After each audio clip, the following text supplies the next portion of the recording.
a mother's vigil, and the whisper of hope. In a quiet suburban neighborhood, the Thompson family faced a trial that would test their faith and bind them closer than ever. Their youngest daughter, 8-year-old Emily, was suddenly hospitalized with a severe, undiagnosed infection. For days, she lay in the pediatric ICU, her fever spiking despite aggressive treatments. Doctors were baffled, and her parents, Sarah and Michael, felt the ground beneath them crumble. It began with a routine cough, but within days, Emily's condition deteriorated. By the time she was airlifted to a children's hospital, her organs were faltering. Sarah, a nurse herself, recognized the grim signs but clung to a sliver of hope. One night, as monitors beeped relentlessly, Sarah collapsed into a chair beside Emily's bed, whispering, "God, I can't do this alone. Please save my girl." It was the first prayer she'd uttered in years, breaking a long silence born of life's busyness. The ripple of faith word spread quickly through their church community. That Sunday, the pastor shared Emily's story, and strangers began praying. A 24-hour prayer chain was organized. Friends brought meals, lit candles, and sent scriptures to Sarah's phone. Michael, initially skeptical of thoughts and prayers, found solace in the solidarity. One evening, he knelt by Emily's bed, joining Sarah in desperate pleas for healing. On the 7th night, Emily's fever broke, a moment nurses called miraculous.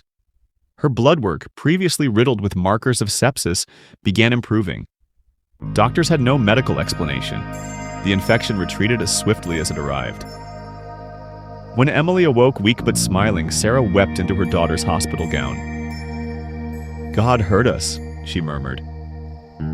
Years later, Emily thrives as a vibrant teenager, her ordeal a faded memory to all but her family. The Thompsons now host a monthly support group for families of critically ill children at their local church. Sarah often shares, "Prayer didn't just change Emily's outcome, it changed us. We learned to lean on something bigger than our fear." Michael, once hesitant, adds, "I used to think faith was about having answers. Now I know it's about finding peace when there are none." Reflection. Their story, while uniquely theirs, echoes a universal truth. In life's storms, prayer can anchor a family not just to hope, but to one another. The Thompsons' journey reminds us that miracles aren't always grand spectacles. Sometimes they're quiet whispers of resilience, born on the breath of a prayer. Faith is taking the first step, even when you don't see the whole staircase. By Martin Luther King Jr. When you come to the end of your rope, tie a knot and hang on. By Franklin D. Roosevelt. God's timing is never early, never late, but always worth the wait. Faith is the bird that feels the light when the dawn is still dark. Pray as though everything depended on God.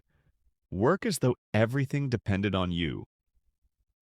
Each of these sayings captures the essence of keeping faith, staying strong, and trusting that things will unfold as they should, even if the path isn't always clear. The key message is to never give up. Keep your faith strong, and trust that prayers will be answered at the right time according to God's plan. This encourages staying hopeful and believing in divine timing.